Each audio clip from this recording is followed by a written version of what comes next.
So in this video I'm going to be shooting 3 pinhole cameras. I've got the Lerouge 4x5, got the Lerouge 6x6 and also the Lerouge, nearly fell over, 35mm. I'll explain a little bit about these cameras and loading them as well, and then we'll come back. I'll show you what I'm shooting down here at the beach before the high tide comes in, and then in a little while we'll get back in the darkroom and see how the negs look and how we can make some prints on the 4x5 Enlarger. When you say the word pinhole camera, most people think of a shoebox, a needle, school and a bad looking photograph. I was never interested in pinhole photography until one of my patrons, Laurie Brooks, suggested that I give it a go a few years ago.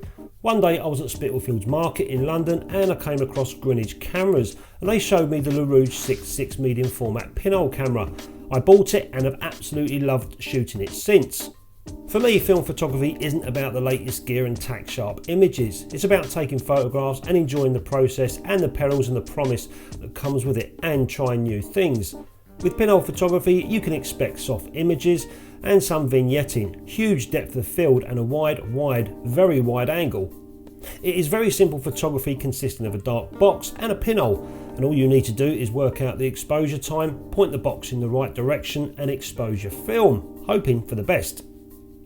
As you know, your lens aperture controls the depth of field. Wide open you've got a shallow depth of field where everything in the background is out of focus, and closed at f22 you've got a wide depth of field where most things are in focus within your range.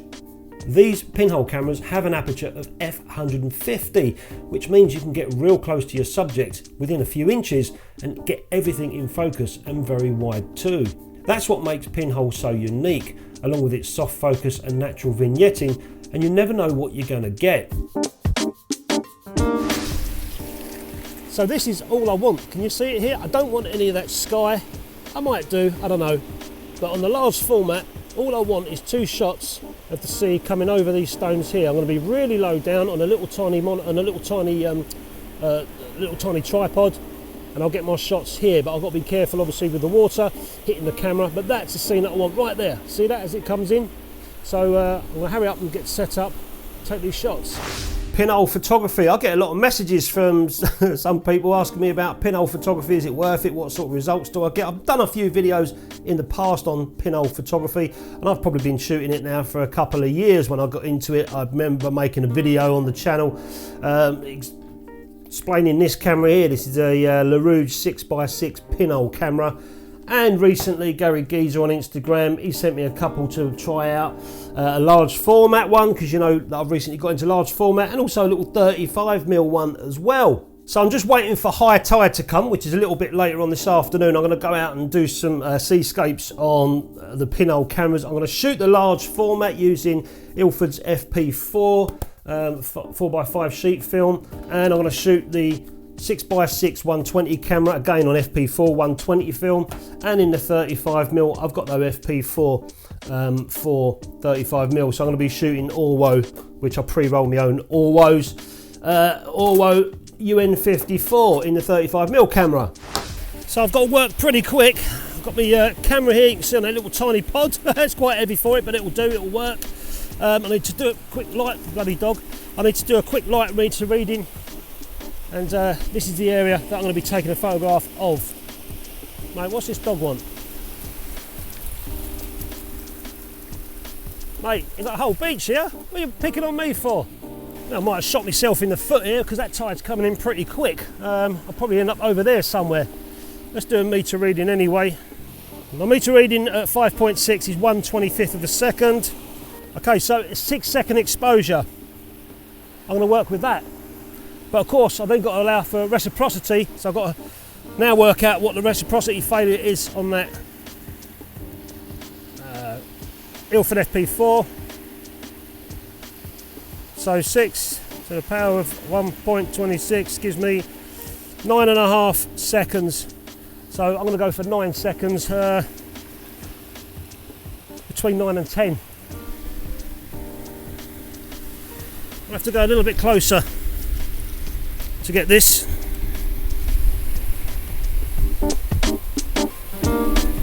Okay.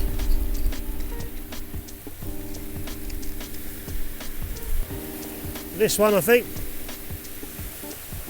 1 and 2 and 3 and 4 and 5 and 6 and 7 and 8. Whoa!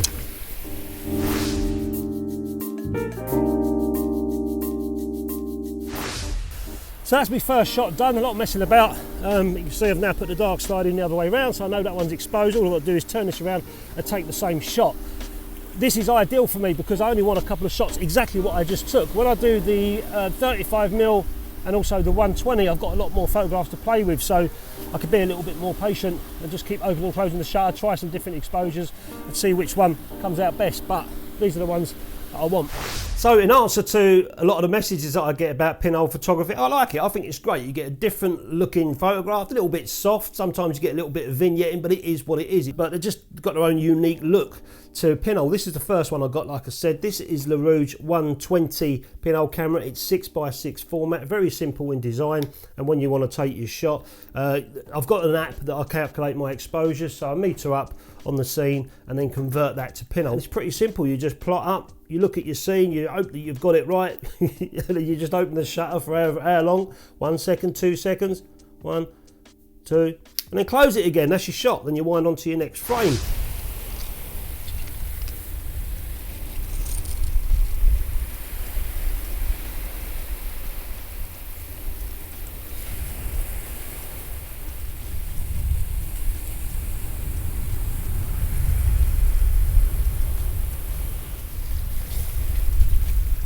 One and 2 and 3 and 4 and 5 and 6 and 7 and 8. Off. So that's it. That's my 2 large format ones done. Take this off, put it on the other cameras. So I'll take my shots with this, and then I'll do the 35mm, same sort of compositions. See what we get.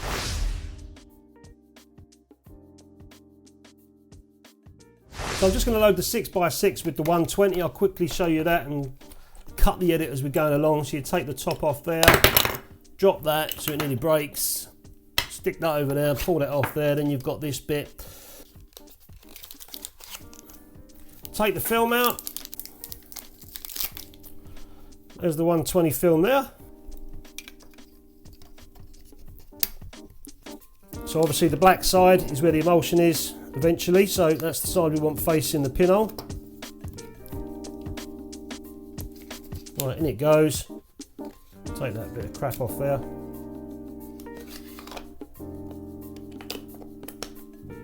Screw the lid on. And then I can start advancing now until I get to my frame number 1. Frame number 1. Usually I don't advance it that way when I first load a film. I'll just leave it where the leader is, but I'm just showing you guys. So what I need to do is just tape that down, because now if that comes off, that frame number 1's going to be exposed. So I'm going to tape that down, that's not going to move when it's inside my bag. So next up is the 35mm pinhole. This one's a little bit more trickier to load, so just going to take a roll of my Orwo UN54 out. And again, same as the 120, undo the top. Make sure you know which way round it's going. And there's the cassette there.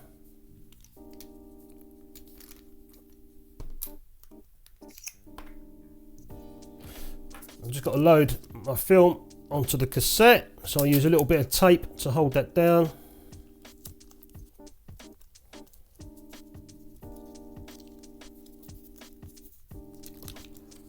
Like so. Put that back inside the cassette. Put the little cap on. And then, simple, on it goes. Emulsion side facing the pinhole, obviously. Put the lid back on. Put the top on. Screw it down nice and tight. And it's pretty tricky to know at first where your frames are, so I'm just going to advance it. That's your advance wheel. I don't know why Lerouge didn't put a little tiny red dot on there. You can't hardly see it, but a little bit of nail varnish. That's a little notch. So 1 full turn is 1 frame. So I'll go forward a couple of frames. There. And this is the 5x4 pinhole, very simple design. There's the area there, there's the little tiny pinhole, 150 aperture. So I've already loaded 2 sheets of FP4 into this holder. Literally just slide it in, screw it down, and that's it, that's ready to go. Once I take the slide out, it's exposed, I can take my shot. And with the 120, it's a lot more manageable on this little tripod. So take the first shot, all the same again. 1 and 2 and 3 and 4 and 5 and 6 and 7 and 8 and off. I think that may have moved. See, come right over it.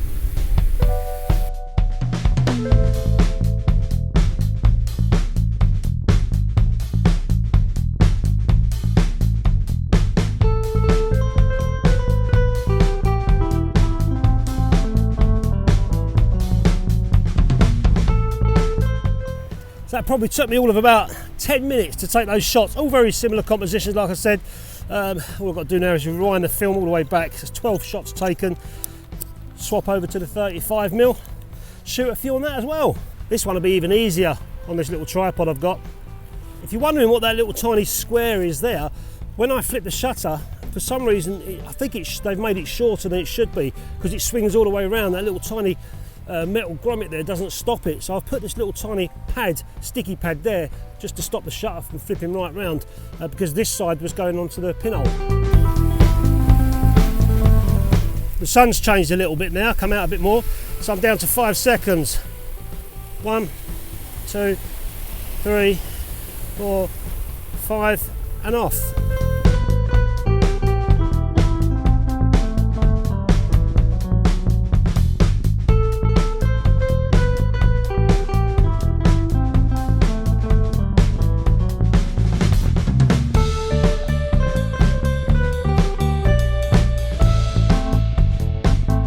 All 3 cameras are shot, 4x5, the 120 and also the 35mm as well. I'm going to get back to the darkroom, develop the films, and then we'll have a look at the negatives and see which ones I want to print. So here's the negatives here on the light box. You can see this is the 5x4, this is the 120 film, medium format, and this is the 35mm. These were all developed in James Lane's 510 Pyro developer, and these have all come out really nice, real printable, a little bit maybe overexposed in this middle area here you can see, but it is what it is, it's pinhole and you're guesstimating the times. So I'm going to get off in the darkroom, set up the Intrepid Enlarger, and I'm going to make a print of this 4x5 pinhole negative here.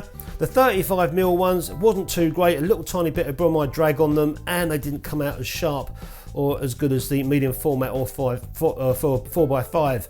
But hey ho, at least I've got these ones to play with. There's also scratch marks on these negs going all the way along, so I'm suspecting that the cassette that I loaded this into adds, you know, a slight bit of grit or dirt on there, and it scratched the negatives all along. But it is what it is, film photography. Shit happens when you're not careful.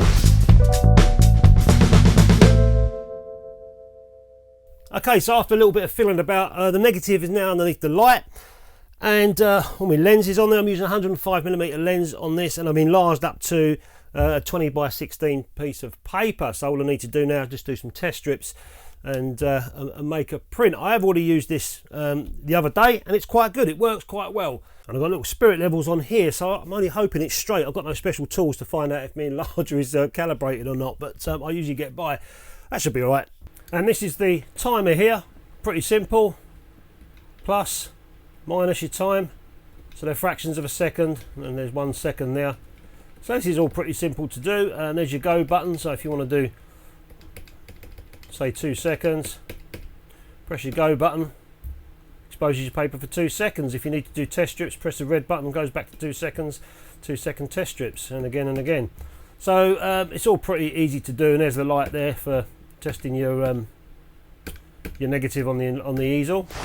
So I've just done some test strips, and I'm finding this real challenging because being in a small dark room and trying to print, have an enlarger there and one over this side, running out of room, but we get by. Right, so I've just done some quick test strips, 10 seconds. I'm going to put a piece of paper in for 10 seconds, see how that looks and see if I need to work on it. I'm using no filters. Let's stick that under there. I don't know how this is going to come out. Bosh, off it goes.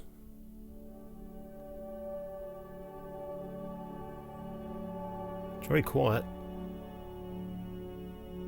Right, that's done.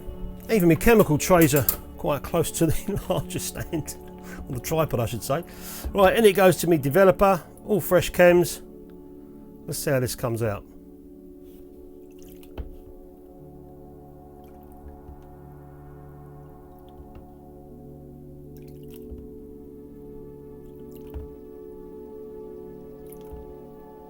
So far so good, nice and straight horizontals.